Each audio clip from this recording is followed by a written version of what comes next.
ప్రశస్తమైనటువంటి సమయంలోకి వచ్చినాము. ఈరోజు మనకి వాక్య సందేశాన్ని 2వ మాట చెప్పడానికి మన మధ్యలో మోసెస్ డానియల్ గారు ఉన్నారు. కొత్త వలస విజయనగరం జిల్లా నుండి. పాస్టర్ గారిని ఆహ్వానించుకుందాము. పాస్టర్ గారు వందనాలండి. 6:10 వరకు మీకు సమయం ఉంటుంది. వాక్య సందేశాన్ని అందజేయవలసిందిగా ఆహ్వానము.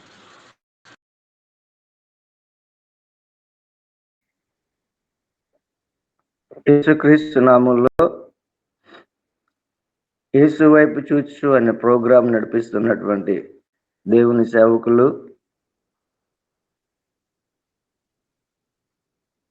ధనరాజు అయ్య గారికి, పాస్టమ్ గారికి, అలాగే యేసు వైపు చూచుచు అనే కార్యక్రమంలో పాల్గొన్న సేవకులకు, సంఘమునకు అందరికీ యేసుక్రీస్తు నామంలో వందనాలు. సిలువలో పలికిన 7 మాటలు ఈ వారము ధ్యానించడానికి యేసు వైపు చూచు అనే ప్రోగ్రాము ద్వారా దేవుడు మనకు అనుగ్రహించిన కృపను బట్టి దేవునికి ఘనత, మహిమ, ప్రభావాలు కలుగును గాక.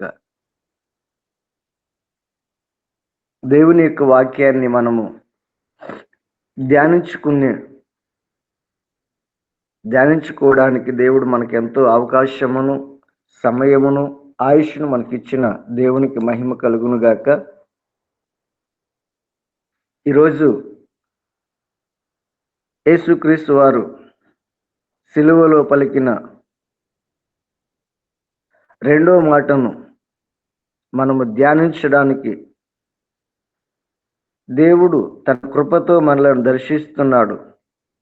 తన కృపతో మనలను ప్రేమించి దేవుని మాటలను జ్ఞానంగాను, దేవుని యొక్క మాటలను మన వినికిడిలో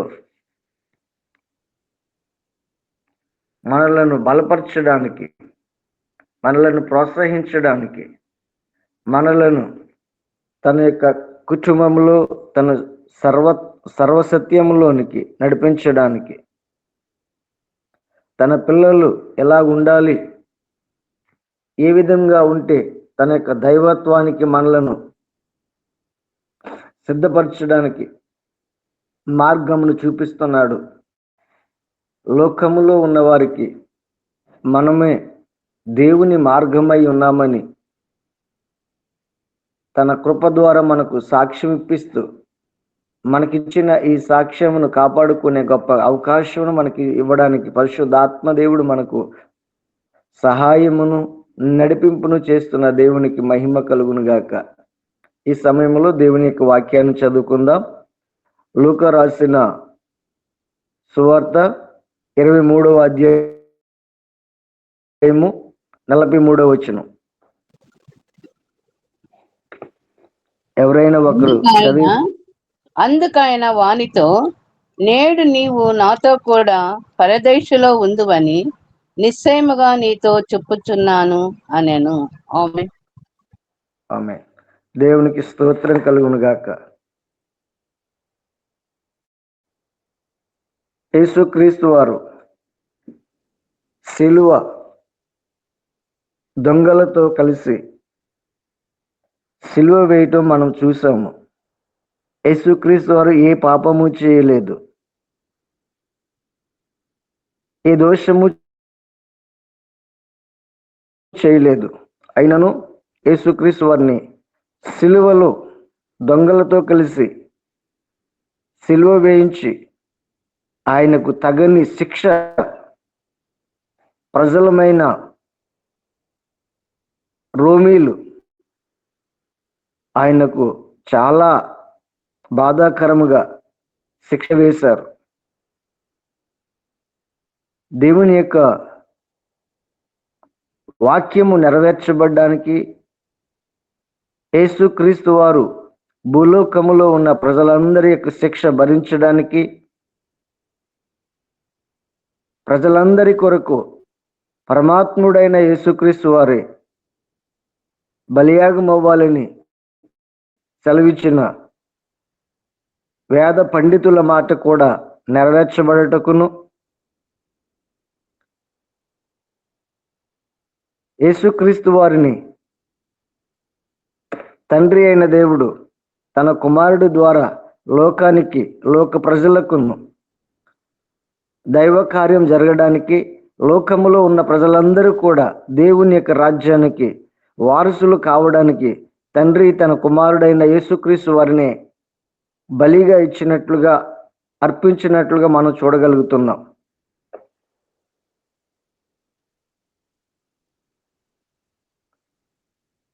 ఈరోజు మనము నేర్చుకోవలసిన ఒక మంచి, మనము అందరము కూడా తెలుసుకోవలసిన మంచి విషయం ఏమిటనగా, యేసుక్రీస్తు వారిని ఈ రోజుల్లో చాలా మంది ప్రజలు వాక్యము నెరవేర్పలేని స్థాయిలో, స్థితిలో, అజ్ఞానములో సిలువ వేస్తున్నారు. అపోస్తలుడు గారు అంటున్నారు,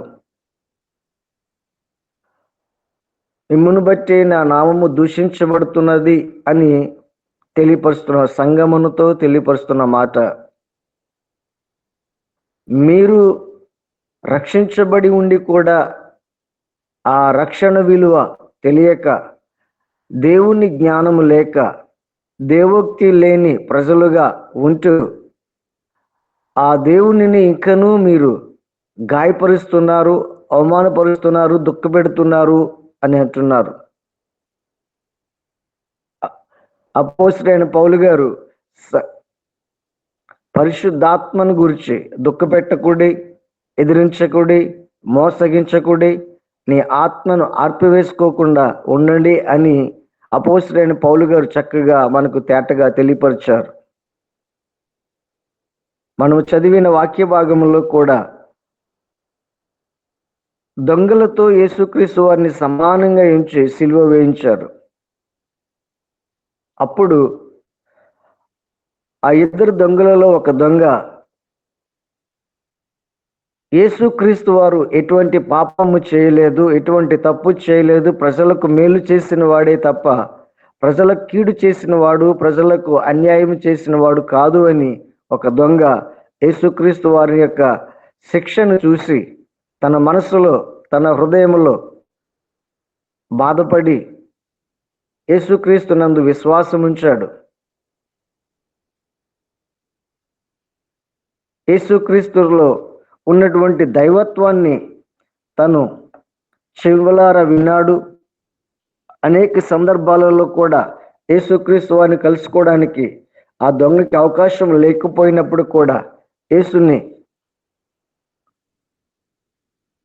చూడాలని, జక్కయ్యలాగా చూడాలని ఆశపడిన దినాలు ఆ దొంగకి చెరసాలలో ఉండవచ్చు.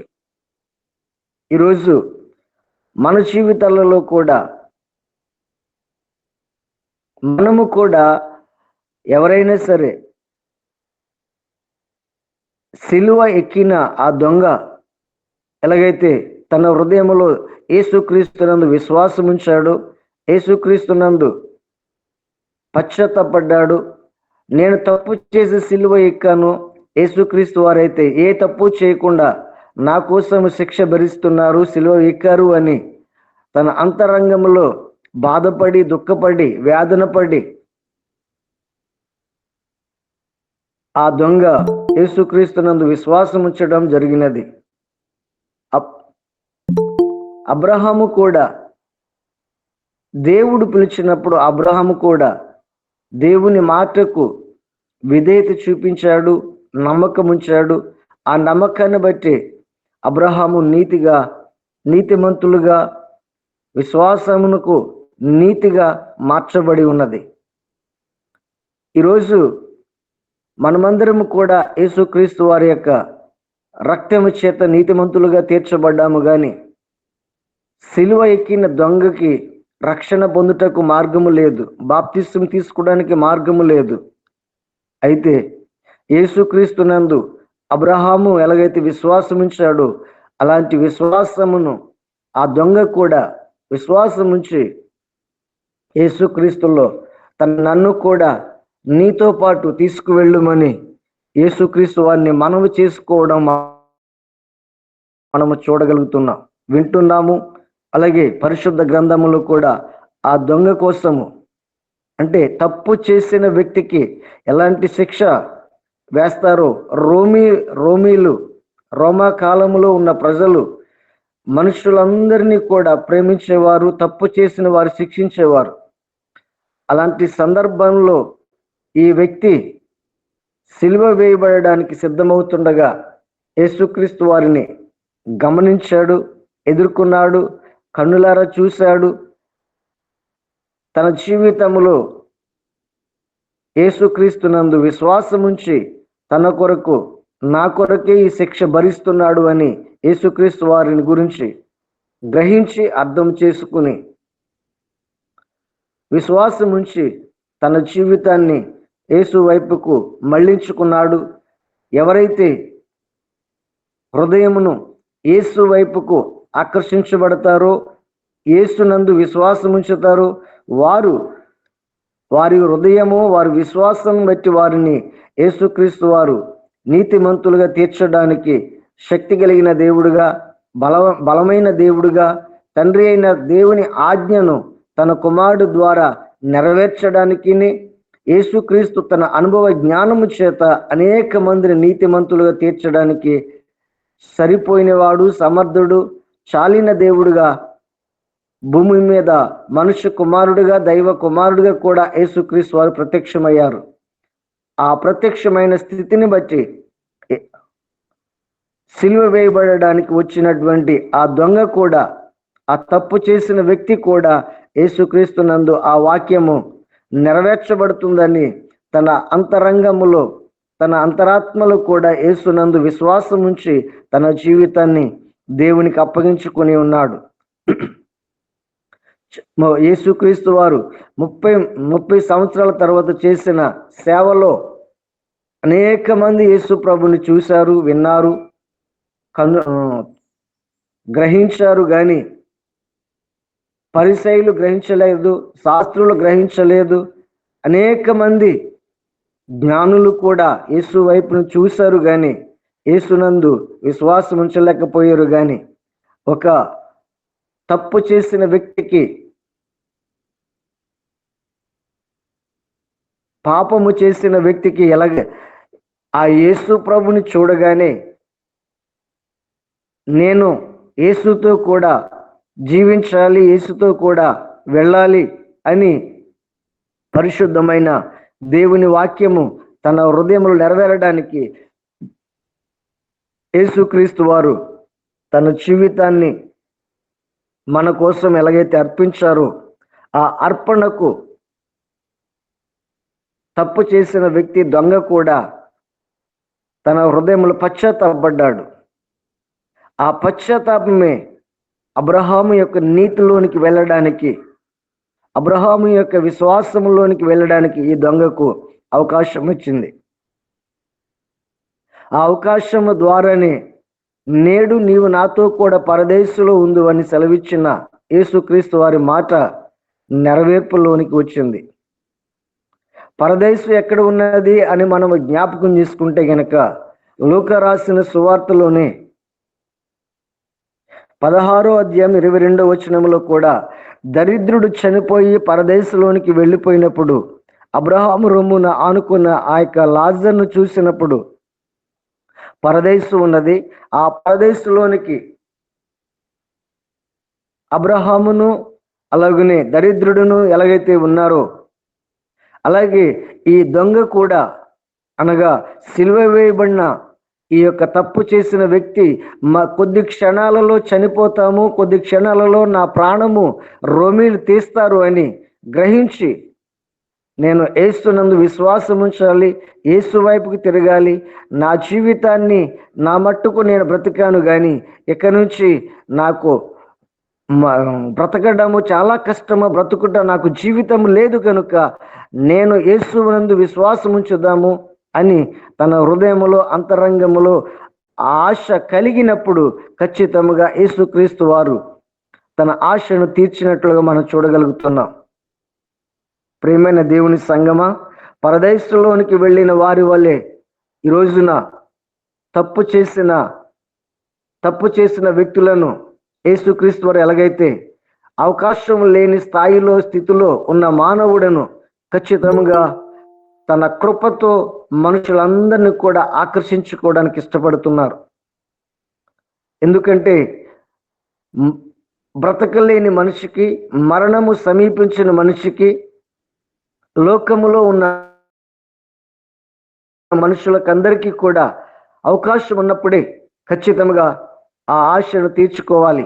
పెద్దలు చెప్పిన సామెత ఏమిటనగా, దీపం ఉండగానే ఇల్లు చక్కబెట్టుకోవాలని సెలవిచ్చిన ఆ పెద్దలు చెప్పిన మాటను ఈ రోజున ప్రజలందరి జీవితాల్లో లోకానుసారంగా నెరవేర్చబడుతున్నదేమో కానీ యేసుక్రీస్తు వారు చెప్తున్న మాట శరీరానుసారంగా కాదు కానీ వాక్యానుసారంగా అంతరంగములో కూడా నెరవేర్చబడాలి, అది క్రియల రూపంలో నెరవేర్చబడాలి అని యేసుక్రీస్తు వారు ప్రజలందరికీ కూడా వివరించారు. ఆ వివరణే మన జీవితాలలో యేసుక్రీస్తు వారినందు నెరవేర్చబడుతుంది. అలాగే మనం జ్ఞాపకం చేసుకుంటే గనుక రోమీలకు రాసిన పత్రికలో 4వ అధ్యాయము 11వ వచనంలో కూడా ఈ మాట సెలవిస్తుంది.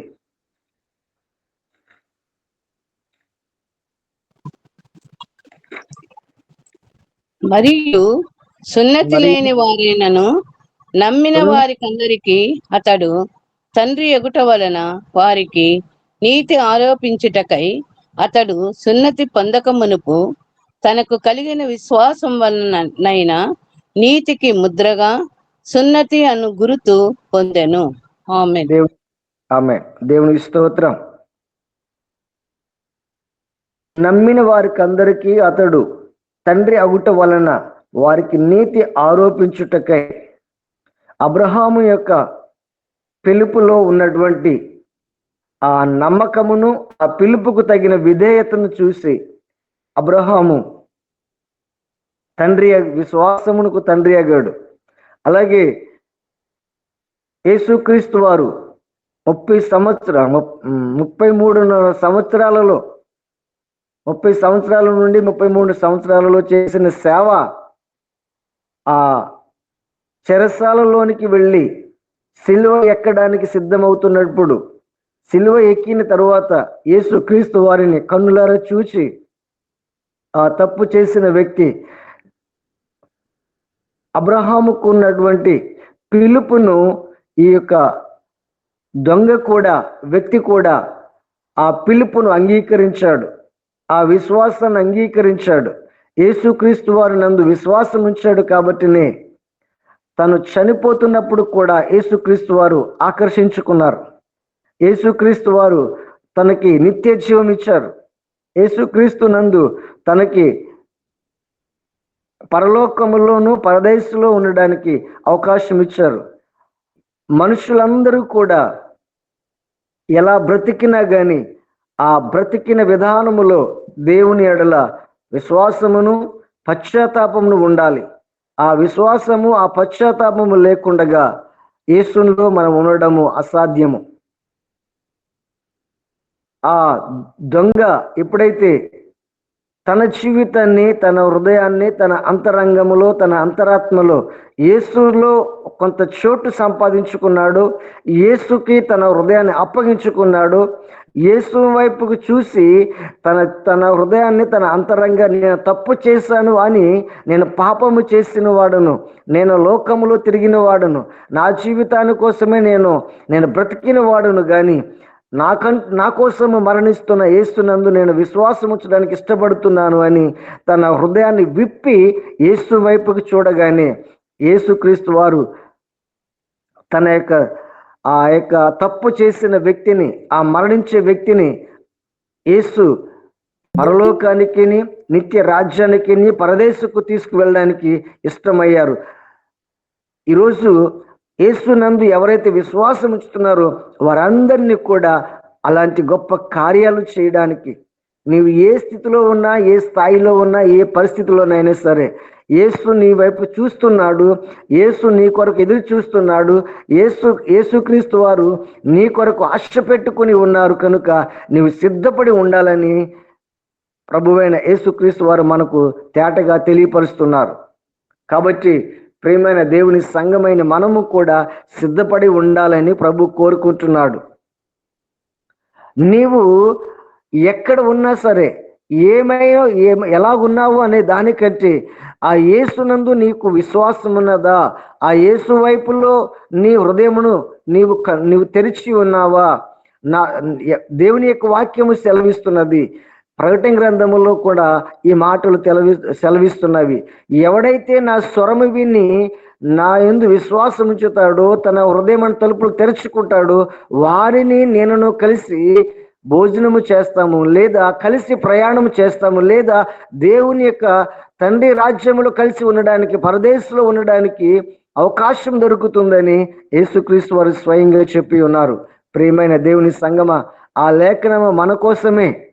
మనము పరలోక రాజ్యములోనికి వెళ్ళడం కొరకే యేసుక్రీస్తు వారు పరలోకములో ద్వారాలు తెరిచి ఉన్నాయి. ఆ తెరిచిన ద్వారాలలోనికి మనం ప్రవేశించడానికి యేసుక్రీస్తు వారు మన హృదయమైన తలుపులు తెరవమని దేవుడు సెలవిస్తున్నాడు. యేసుక్రీస్తు వారు ఆ యొక్క మాటలను సెలవిచ్చిన మాటలను ఆ సిలువ ఎక్కిన ఆ తప్పు చేసిన వ్యక్తి, ఆ దొంగ కూడా తన హృదయమైన తలుపులు తెరిచాడు, తన అంతరంగంలో తలుపులు తెరిచాడు, తన మనస్సులో తలుపులు తెరిచాడు. దేవుని ఎడల విశ్వాసం ఉంచాడు. దేవుని మాటలను తన హృదయంలో, తన మనసులో ముద్రించుకున్నాడు. కనుకనే ఆ వ్యక్తి మరణించేటప్పుడు కూడా యేసుక్రీస్తునందు ఆ విశ్వాసం ఏం చేసిందంటే, ఆ విశ్వాసము ద్వారా పరలోక రాజ్యానికి స్వతంత్రుడయ్యాడు. మనకు ఆయుష్ ఇచ్చాడు. దేవుడు మనలను ప్రేమించాడు. దేవుడు మనలను ప్రోత్సహిస్తున్నాడు, బలపరుస్తున్నాడు. దేవుడు మనలను ఇష్టపడుచున్నాడు. కనుక ఆ ఇష్టము చొప్పున మనము కూడా ఆ దేవాతి దేవునికి, మనతో మాట్లాడుచున్న వానికి, మనలను ప్రేమిస్తున్న వానికి, మన కొరకు శ్రద్ధ చూపిస్తున్న వారికి, మన కోసము ప్రాణం పెట్టిన వానికి మనము ఏమి చేసినా తక్కువే. కాబట్టి మనము ఆయన వలె జీవించడానికి, యేసుక్రీస్తులాగా మనం బ్రతకడానికి, యేసుక్రీస్తునందు ఆ మాదిరి చూపించిన అడుగు జాడల్లో మనము నడిచి ఆయనకు గుర్తులుగా మనము సాక్షిగా ఉండడానికి దేవుడు మనకు అవకాశం ఇచ్చి ఉన్నాడు.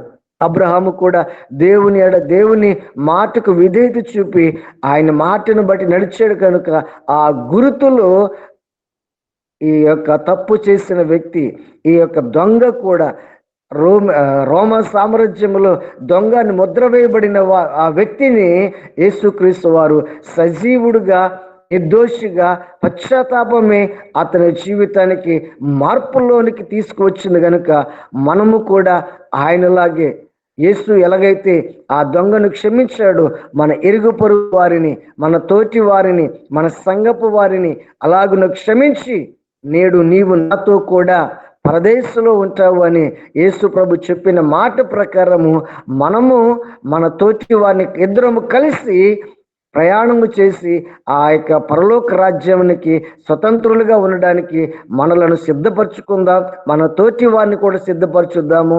మనలను బలపరిచిన యేసుక్రీస్తు వారు మన తోటి వారిని కూడా బలపరిచి, వారిని కూడా ప్రోత్సహించి దేవుని వైపుకు మళ్లించాలని కోరుకుందాం. అలాగే దేవుని యొక్క వాక్యం సెలవిస్తుంది. ఎఫెసీయులకు రాసిన పత్రికలో కూడా 2వ అధ్యాయము 8-9 వచనాలలో కూడా ఈ మాట సెలవిస్తుంది. విశ్వాసం వలనే దేవుడు మనకు ఉచితంగా రక్షణ ఇచ్చాడు అనే వాక్యం సెలవిస్తున్నది. మనమందరము కూడా నీతి క్రియల చేత రక్షణ పొందలేదు కానీ, ధర్మశాస్త్రం వలన రక్షణ పొందలేదు కానీ, లోకములో అనేక సాంప్రదాయాల వలన వచ్చిన రక్షణ కాదు కానీ, యేసుక్రీస్తునందు విశ్వాసము ద్వారా మనకు రక్షణ వచ్చిందని అపోస్తలుడైన పౌలు గారు ఎఫెసీ సంఘానికి వ్రాయిచున్న మాట ప్రకారమే మనము రక్షణ పొంది ఉన్నాము. ఆ యొక్క చెరసాలలో ఉన్న వ్యక్తులు కూడా రక్షణ పొందుతున్నారు. చనిపోతున్న వ్యక్తులు కూడా రక్షణ పొందుతున్నారు. వారికి ఆయుష్ లేదు కనుక, వారికి మరణమే వారికి సమీపించింది కాబట్టి, ఇక సజీవమై ఉండుట అవకాశం లేదు కాబట్టి, వారికి ఆయుష్ ఉన్నప్పుడే వారు ఖచ్చితంగా విశ్వాసములోను, విశ్వాసము ద్వారా రక్షణ పొందుకోవాలని ప్రభువైన యేసుక్రీస్తు వారు మనకు తేటగా తెలియపరుస్తున్నారు, ఆజ్ఞాపిస్తున్నారు. ఆ ఆజ్ఞ మేరకే మనమందరము కూడా, ఇంకా అనేక మంది ప్రజలు కూడా ఆ విశ్వాసంలోనికి రావడానికి, అనేక హృదయాలు తెరవడానికి యేసుక్రీస్తు వారు ఎదురు చూస్తున్నారు. చీకటిలో దేవుని యొక్క వాక్యం అనే వెలుగు ప్రకాశిస్తుంది గనుక తప్పు చేసిన వారు, పాపము చేసిన వారు పశ్చాత్తాపడకుండా ఉంటే గనుక ఆ పాపములో ఉన్న వారందరికీ కూడా యేసుక్రీస్తు వారు వెలుగుగా ప్రకాశిస్తున్నారు గనుక ఆ వెలుగు ఆ దొంగ హృదయంలో ప్రకాశించగానే పశ్చాత్తాపము కలిగింది, హృదయములో వేదన కలిగింది. నేను తప్పు చేస్తాను, నేను పాపము చేస్తాననే వేదన కలిగింది. ఆ దుఃఖం ఏం చేసిందంటే గనుక ఆ పశ్చాత్తాపం ఏమి చేసింది అని అంటే గనుక యేసుక్రీస్తులో రక్షణ పొందడానికి మార్గము దొరికింది. యేసుక్రీస్తు వైపు చూడగానే, యేసుక్రీస్తు నందు విశ్వాసం ఉంచగానే తన జీవితం మార్పు చెందింది. అప్పటి వరకు లోకములో ఉన్న మరణము ఏలుబడి చేసిందేమో గాని సిలువ ఎక్కిన తర్వాత యేసు వైపు చూడగానే, యేసులోనికి తన యొక్క హృదయము విశ్వాసములోనికి రావగానే ఆ మరణం అనే కాపరిని జయించి యేసుక్రీస్తు నిత్య కాపరి అయినటువంటి, యేసుక్రీస్తు గొర్రెలకు కాపరి అయినటువంటి తన హృదయం ఇవ్వగానే దొంగకు యేసుక్రీస్తు ప్రధాన కాపరిగా, ఆ తప్పు చేసిన వ్యక్తికి కూడా ప్రధాన కాపరిగా యేసుక్రీస్తు వారు ప్రత్యక్షమైపోయారు. అలాగనే మనము కూడా ఇలాగున ఎవరైతే ఉన్నారో వారి జీవితాలలో కూడా యేసుక్రీస్తు నందు విశ్వాసం ఉంచితే ఆ విశ్వాసము ద్వారా యేసుక్రీస్తు వారు సిలువలో పలికిన మాట ఈ రోజున అనేకుల జీవితాల్లో నెరవేర్చబడుతుంది, అనేకుల హృదయాలలో నెరవేర్చబడుతుంది, అనేకుల కుటుంబాలలో వెలుగుగా మార్చబడుతుంది, అనేకుల జీవితాలలో కూడా యేసుక్రీస్తు నందు ప్రత్యక్షమవుతున్నది. కనుక ప్రియమైన దేవుని సంఘమైన మనము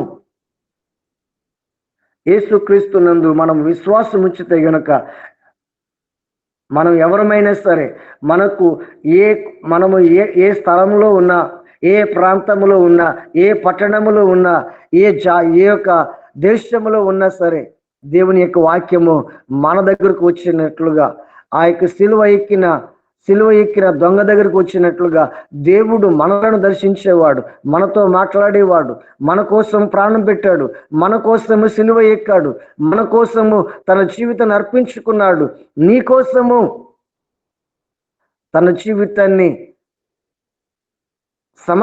సర్వమును దారపోసి ఉన్నాడు అని నువ్వు ఎప్పుడైతే విశ్వసిస్తున్నావు, నువ్వు ఎప్పుడైతే అంగీకరిస్తున్నావో, ఆ యొక్క సిలువ ఎక్కిన దొంగ తన తప్పును తెలుసుకుని తన జీవితాన్ని మార్చుకున్నాడు. ఆ క్షణమైన తన జీవితాన్ని మార్చుకోవడానికి ఇష్టపడ్డాడు. మనకి ఇవ్వబడిన ఆయుష్లో మన జీవితాన్ని మార్చుకోవడానికి దేవుడు ఎదురు చూస్తున్నాడు. దేవుడు పిలుచుకుంటున్నాడు మనలను. దేవుడు మనలను ఆయన యొద్దకు రమ్మని పిలుస్తున్నాడు. నీవు ఎప్పుడైతే యేసుక్రీస్తునందు విశ్వాసం ఉంచుతావో ఆ విశ్వాసమే నీకు ఆయుష్ను, ఆ విశ్వాసమే నీకు రక్షణను, ఆ విశ్వాసమే నీకు దేవుడు ఉండే నిత్య రాజ్యానికి ద్వారాలు తెరవబడి ఉన్నవి. కనుక ఆ తెరచిన ద్వారాల్లో ప్రవేశించడానికి దేవుడు నీకు మార్గము చూపిస్తున్నాడు. కాబట్టి ప్రేమైన దేవుని సంఘమైన మనము ఆ యొక్క తప్పిపోయిన వ్యక్తి ఎలాగైతే తన తండ్రి వద్దకు తిరిగి వచ్చాడో, అలాగే మన జీవితాలలో కూడా ఎవరైతే తప్పు తెలుసుకొని తిరిగి వస్తున్నారో ఆ తప్పు తెలుసుకొని తిరిగి వచ్చిన వారిని ఖచ్చితంగా యేసుక్రీస్తు వారు చేర్చుకోవడానికి ఇష్టపడుతున్నారు. ఆ దొంగను చేర్చుకున్నట్లుగా ఆ యొక్క దొంగ ఎలాగైతే నిత్య రాజ్యానికి పరదేశుక విశ్వాసము ద్వారా, రక్షణ ద్వారా ఎలాగైతే ప్రవేశించాడో, ఈ రోజున ప్రపంచంలో ఉన్న ప్రతి వారు కూడా ఆ విశ్వాసము ద్వారా, ఆ ఉచితమైన రక్షణ ద్వారా పరలోక రాజ్యానికి, దేవాతి దేవుడు ఉండే నిత్య స్థలానికి చేరుకోవడానికి మార్గమును మన ఎదుట ఉంచాడు గనుక ఆ మార్గమును మనము చేరుకుని ఆ యొక్క తప్పిపోయిన వ్యక్తి వల్లే తండ్రి యొద్దకు ఎలాగ చేరుకుని తన శ్వాసను తిరిగి సంపాదించుకున్నాడు. శరీరం మట్టిలో కలిసిపోతుంది, ఆత్మ దేవుని యొద్దకు వెళుతుంది కనుక ఆ దొంగ శరీరము కృషించిపోతుంది. నేనైతే నా ఆత్మ నా ఎదుట ఉన్న యేసుక్రీస్తు వారి యందు, నా ఎదుట నా కొరకు చనిపోతున్న యేసుక్రీస్తునందు విశ్వాసం ఉంచినప్పుడు నేను ఆయనతో కలిసి సజీవంగా వెళ్ళిపోతుంటాను. నా ఆత్మ సజీవంగా దేవుని యొద్దకు, దేవుని రాజ్యంలోనికి వెళ్ళిపోతుంది అని ఆ విశ్వాసము, ఆ రక్షణ, ఆ పశ్చాత్తాపము ఆ దొంగకు కలిగిన వెంటనే దేవుని యొక్క రాజ్యంలోనికి వెళ్ళడానికి మార్గము సరళమైనది. యేసుక్రీస్తు వారు కూడా ఆ దొంగను చూడగానే ఆ తప్పు చేసిన వ్యక్తిని క్షమించాడు కాబట్టినే, ఆ తప్పులన్నీ క్షమించాడు కాబట్టినే పరమాత్ముడైన యేసుక్రీస్తు వారు ఆ తప్పు చేసిన వ్యక్తిని శుద్ధీకరించి ఆ పరలోక రాజ్యానికి ద్వారము తెరిచిన వెంటనే యేసుక్రీస్తు వారితో కలిసి ప్రయాణము చేసినట్లుగా మనం చూడగలుగుతున్నాం. అబ్రహాము ఎలాగైతే దరిద్రుడైన లాజరును తన రొమ్మును ఆనించుకోవడానికి తీసుకుని వెళ్ళిపోయాడు, దేవదూతలు వచ్చి తీసుకుని వెళ్ళిపోయాయో, అలాగే ఈ దొంగను కూడా దేవదూతలు వచ్చి తీసుకుని వెళ్ళిపోయినట్లుగా మనం చూడగలుగుతున్నాం. మనకు లేఖనాలలో ఉన్నట్టు ప్రకారము యేసును చూడగానే తన యొక్క జీవితం ఎలాగైతే మార్పు చెందిందో, ఈ రోజున యేసు ముఖమును చూడాలి, యేసు యొక్క సాదృశ్యం, యేసు యొక్క సిలువ ఎక్కిన రూపమును చూడాలి, యేసు యొక్క తండ్రి కుడిపార్శ్వమున ఎలాగైతే కూర్చొని మన కోసం విజ్ఞాపన చేస్తున్నాడో ఆ రూపమును చూడాలి, ఆ యొక్క దృశ్యాన్ని చూడాలి, ఆ యొక్క నిత్యత్వాన్ని చూడాలి, ఆ తేజస్సును చూడాలి, ఆ మహిమను చూడాలి. ఆ మహిమను చూడకుండా, ఆ తేజస్సును చూడకుండా ఈ రోజున లేఖనాలు కానీ బోధించటము కానీ, లేదా మనకు జ్ఞానం ప్రకారం నడుచుకోవడం కానీ, లేదా మనం యొక్క ఆత్మీయ జీవితంలో మనము ఎలా జీవించినా సరే మన జీవితాలలో ఆశ్చర్యమైన కార్యాలు జరుగుతాయేమో కానీ దేవుని ముఖ దర్శనము చూడలేని స్థాయిలో ఉంటే గనక మనము కూడా ఎక్కడో ఎలా కూర్చామంటే లోకములో పశ్చాత్తాపం లేని వారిగా మారిపోతాం, దుఃఖపడిన వారిగా మారిపోతాం, వేదన లేని వారిగా మారిపోతాం. యేసుక్రీస్తు వారు గెత్సెమనే తోటలో ఎలాగైతే బాధపడి దుఃఖపడి వేదన పడి ప్రార్థన చేశారో ఆ స్థాయిలోనే లేని వారిగా మారిపోతాం. కాబట్టి మన జీవితాలలో ఏ దొంగ ఎలాగైతే ఆ సిలువ ఎక్కిన దొంగ ఎలాగైతే యేసు ముఖమును చూడగానే అతనికి స్వరూపం లేదు, సొగసు లేదు, ఏమీ లేకపోయినా తన హృదయంలో విశ్వాసం ఉంచాడు, తన హృదయంలో యేసుక్రీస్తు నందు బలమైన నమ్మకం ఉంచాడు. యేసుక్రీస్తు నీతిమంతుడు అని తన హృదయంలో విశ్వాసము ద్వారా, ఆ నమ్మకము ద్వారా ఆ సిలువ ఎక్కిన దొంగ కూడా క్షమాపణ దొరికింది. ఈ రోజున మన జీవితాలలో కూడా ఆ దొంగ వలె మార్పు చెందకపోయినట్లయితే, తప్పిపోయిన కుమారుడు తిరిగి రాకపోయినట్లయితే, ఎలాగైతే పందులలో ఆ యొక్క పందులు తినే పొట్టును తినడానికి ఇష్టపడుతున్నారో, ఆ తప్పిపోయిన కుమారుడు బుద్ధి వచ్చినప్పుడే తన తండ్రి వద్దకు వచ్చినట్లుగా ఈ రోజున మనమందరము కూడా రావాలి. లోకములో ఉన్న వారందరూ కూడా రావాలి, సంఘములో ఉన్న వారందరూ కూడా తప్పిపోయిన కుమారుడు వల్లే చేర్చబడాలి. ఆ సిలువ ఎక్కిన ఆ తప్పిపోయి తిరిగి జన్మించడానికి ఇష్టపడిన ఆ దొంగ ఎలాగైతే యేసు ప్రభుని చూడగానే చేర్చుకున్నాడు, అలాంటి జీవితం మనకు కూడా రావాలి, అనేకులకు రావాలి. అనేకుల హృదయాలు పశ్చాత్తాపడాలి, యేసు రూపంను చూడాలి, యేసు యొక్క తేజస్సులో నిలబడాలి. అపోస్తుడైన పౌలు గారు ఎలాగైతే సౌలుగా ఉన్నప్పుడు యేసు ప్రభు యొక్క తేజస్సును చూడగానే తన హృదయం మారింది, అలాగనే మన హృదయాలు కూడా మార్పు చెందాలి. యేసు మనతో మాట్లాడుచున్నాడు, అయితే యేసు స్వరాన్ని వింటున్నాము కానీ యేసు యొక్క స్వరూపాన్ని చూడాలి, ఆ తేజస్సును చూడాలి. అపోస్తుడైన పౌలు గారు, అపోస్తుడైన యోహాను గారు యేసు రూపాన్ని చూడగానే వణికిపోయాడు. చచ్చిన వాని వలె తన యొక్క జీవితం అయిపోయినదని యోహాను ఎప్పుడైతే గ్రహించాడో వెంటనే యేసుక్రీస్తు తన చెయ్యి చాపి, ఇదిగో నేను నీకు చూపించబోతున్నటువంటి నువ్వు చూసిన స్వరూపాన్ని లోకమంతటి కూడా సాదృశ్యంగా నిన్నే సాక్షిగా ఉంచాను అని సెలవిచ్చిన మాటను ప్రకారం మనము కూడా యేసు రూపాన్ని చూడాలి, యేసు పోలికను ధరించుకోవాలి, దేవుని యొక్క రూపాంతరం చెందాలి. అలాంటి జీవితంలోనికి దేవుడు మనల్ని ఆహ్వానిస్తున్నాడు. ప్రియమైన దేవుని సంఘమైన మనము కూడా ఈ తప్పు చేసిన ఎలాగైతే ఆ యొక్క దొంగ చెరసాలలో ఉండి దేవుణ్ణి తెలుసుకున్నాడు, మన జీవితంలో కూడా మనం ఏ స్థితిలో ఉన్నా, మనం ఏ పరిస్థితిలో ఉన్నా, మనకి ఏ స్థాయిలో ఉన్నా సరే యేసు ప్రభుని తెలుసుకోమని ఈ రెండవ మాట, సిలువలో యేసుక్రీస్తు వారు పలికిన రెండో మాట మన జీవితాల్లో నెరవేర్చబడాలి. యేసుని సజీవంగా చూసిన ఆ యొక్క సిలువ ఎక్కిన దొంగ చూడగానే తన హృదయం మారింది. మన జీవితాల్లో కూడా అలాంటి గొప్ప కార్యాలు జరగాలి. మన అంతరంగంలో కూడా దేవుని వైపు చూసిన వెంటనే మనకు శారీరకమైన స్వరూపం చూడలేదు కానీ మన ఆత్మలో ఆధ్యాత్మికంగా యేసు రూపాన్ని చూడాలి. ఆత్మీయంగా దేవుడు ఆత్మలో బ్రతికి ఉన్నాడన్న సంగతిని సర్వలోకం కూడా గుర్తించినట్లుగా, గ్రహించినట్లుగా చూడాలి. ఒకరోజు చెప్పబడుతున్న వాక్యము, యేసుక్రీస్తు వారు పరలోకం నుండి మధ్యాకాశానికి వచ్చినప్పుడు అనేక మంది లేపబడతారు. అలాగే అలాగే యేసుక్రీస్తు వారు భూమి మీదకి వచ్చినప్పుడు అనేక మంది చూస్తారు అని దేవుని యొక్క వాక్యం సెలవిస్తుంది.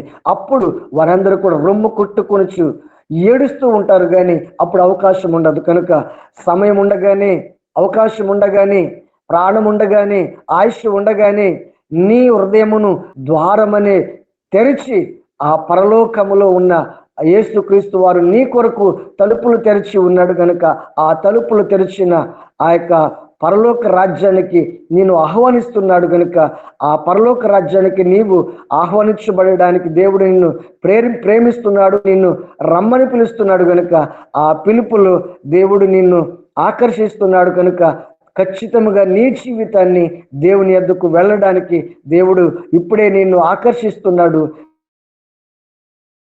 నీవును, నీ ఇంటిని, నీ యొక్క జీవితాన్ని, నీ యొక్క కుటుంబాన్ని, నీకు కలిగిన వారందరినీ కూడా లోతు తన కుటుంబాన్ని సిద్ధపరిచినట్లుగా నీవు కూడా సిద్ధం చేసుకోవాలని ప్రభు పేడ తెలియపరుస్తున్నాను. ఆ సిలువ ఎక్కిన దొంగ ఎలాగైతే తన జీవితాన్ని యేసుక్రీస్తుకు అప్పగించుకున్నాడు, అప్పుడు యేసుక్రీస్తు వారు చెప్తున్న మాట, నేడు నీవు నాతో కూడా పరదేశంలో ఉండవని సెలవిచ్చిన మాట ఆ దొంగ జీవితంలో మరుక్షణంలో చనిపోతున్న వారి జీవితంలో నెరవేర్చబడింది. నీ జీవితంలో కూడా యేసుక్రీస్తు వారు అలాంటి బలమైన కార్యం చేయడానికి ఇష్టపడుతున్నారు. కనుక అట్టి కృపతో దేవుడు మనలను, మన కుటుంబాలను ఈ రెండో మాట నెరవేర్చబడినట్లుగానే మన జీవితాలలో కూడా ఈ రెండో మాట నెరవేర్చి దేవుడు తన మహిమను, తన యొక్క తేజస్సును, తన యొక్క స్వరమును వినిపించి మనలను ఇంకా బలపరిచి ప్రోత్సహించి మనలను కూడా యేసుక్రీస్తు రాజ్యములోనికి, యేసుక్రీస్తు వారి యొక్క రూపాంతరములోనికి, యేసుక్రీస్తు వారి శారీరకంగా ఉన్నప్పుడు ఎలాగైతే బలమైన కార్యాలు చేశారు, ఎలాగైతే మహిమను చూపించారు, ఎలాగైతే తేజస్సును చూపించారు, ఎలాగైతే ఏ విధంగా అయితే తన దైవత్వాన్ని ప్రజలందరికీ కన్నులారా చూపించారు, అలాంటి కృప ఈ దేవుడు ఈ రెండో మాట వింటున్న మనందరి జీవితాల్లో కూడా నెరవేర్చి అలాంటి కృపతో మనల్ని నింపి దీవించి ఆస్వాదించాలని కోరుకుంటూ దేవుడు ఈ మాటలు దీవించును గాక. ఆమేన్. ఆమేన్. ఆమేన్. నీవు వరునిగా వేంచేయువేలా నా తలపుల పంట పండునే, నీవు వరునిగా వేంచేయువేలా నా తలపుల పంట పండునే, వధువునై నేను నిన్ను చేరగా యుగ యుగాలు నన్నేలు కొందువనే,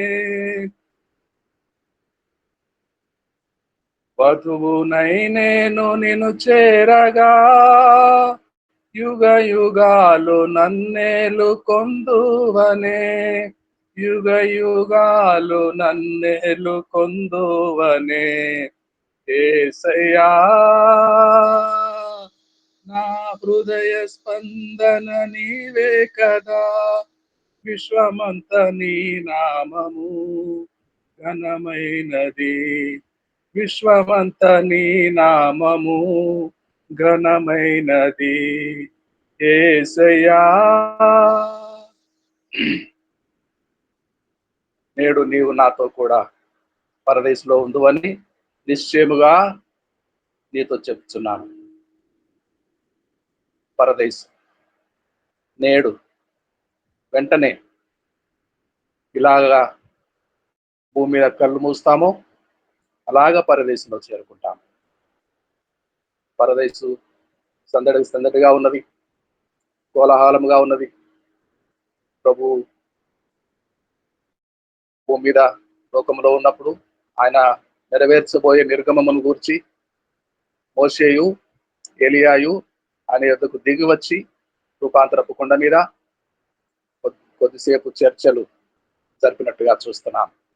మోషేయు ఏలియాయు హానోకు సకల పరిశుద్ధుల దూతలు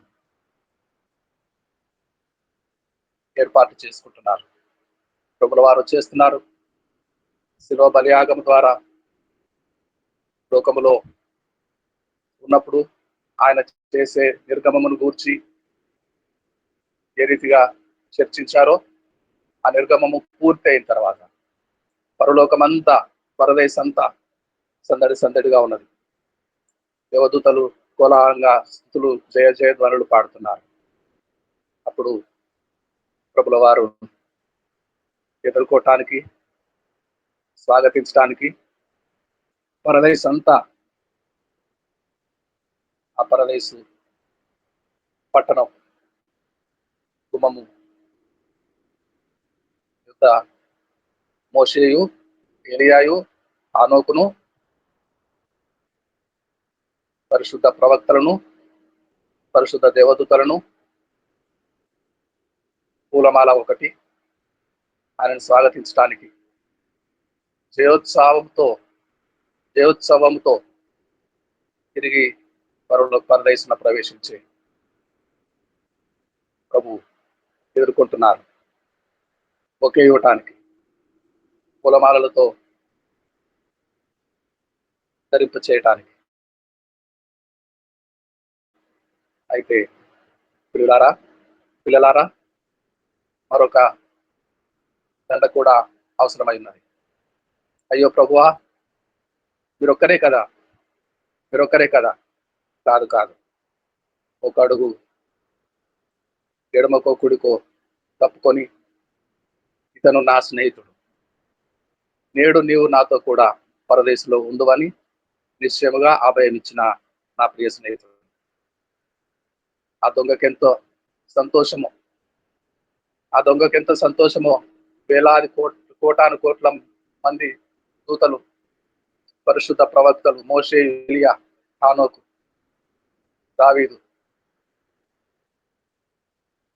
పాత నిబంధన కాలపు భక్తులందరూ అక్కడ ప్రభును సత్కరించడానికి ప్రభును సన్మానించడానికి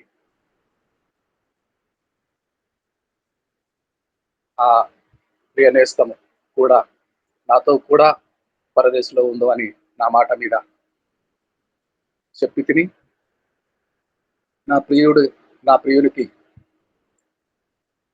ఈ నా స్నేహితునికి కూడా దండ తీసుకురండి, ఒకేలు ఇవ్వండి, సన్మానించండి. నేనే విధముగా సన్మానముకు యోగ్యుడనో అర్హుడనో ఈ నా ప్రియ స్నేహితుడు కూడా పక్కపలసని వాడు బహుగా దుఃఖంలో ఉన్నాడు. ఆ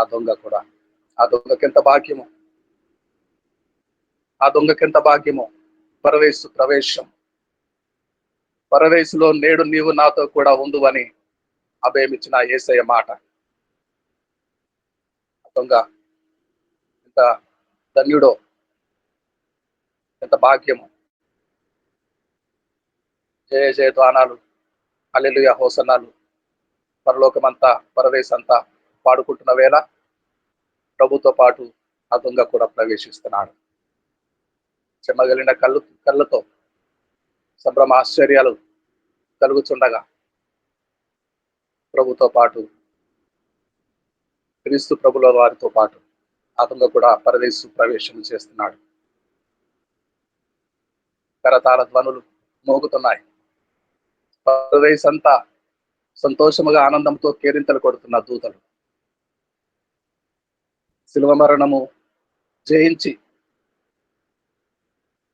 భూమి మీద మరణంను ఓడించి మన ప్రభు ఒక్కడే కాకుండా ఆ దొంగను కూడా వెంట తీసుకొని వెళ్తున్నాడు. దేవునికి స్తోత్రం కలుగును గాక. ఆ దొంగను మాత్రమే కాదు, కాని పనులెన్నో మన జీవితాల్లో చేసి దౌర్భాగ్యులమైన మనకు అపర రేసులో ఉండే భాగ్యం వారు డోర్స్ ఓపెన్ చేసి పరదేశు గుమ్మములు తెరిచి మహామహుని పరిశుద్ధ తండ్రి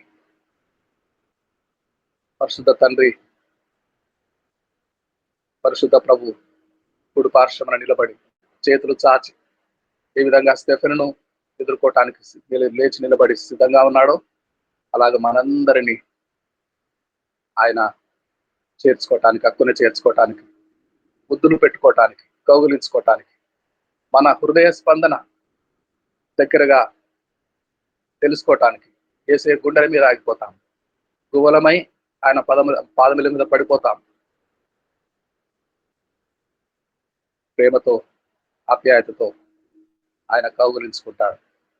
అప్పుడు మన గుండెల చప్పుడు, యేసయ్య గుండె చప్పుడు స్పందన ఎంత హాయి, ఎంత మధురమైన క్షణాలు అనుభవించబోతున్నాం. ప్రియులారా, యేసు వైపు చూస్తూ అనుదినము కలిసి వస్తున్న ప్రియుడైన మీకు నేడు నీవు నాతో కూడా పరదేశంలో ఉండు అనే స్నేహితునికి ఇచ్చిన మాట మనలను కూడా స్నేహితులుగా చేసుకున్నాడు.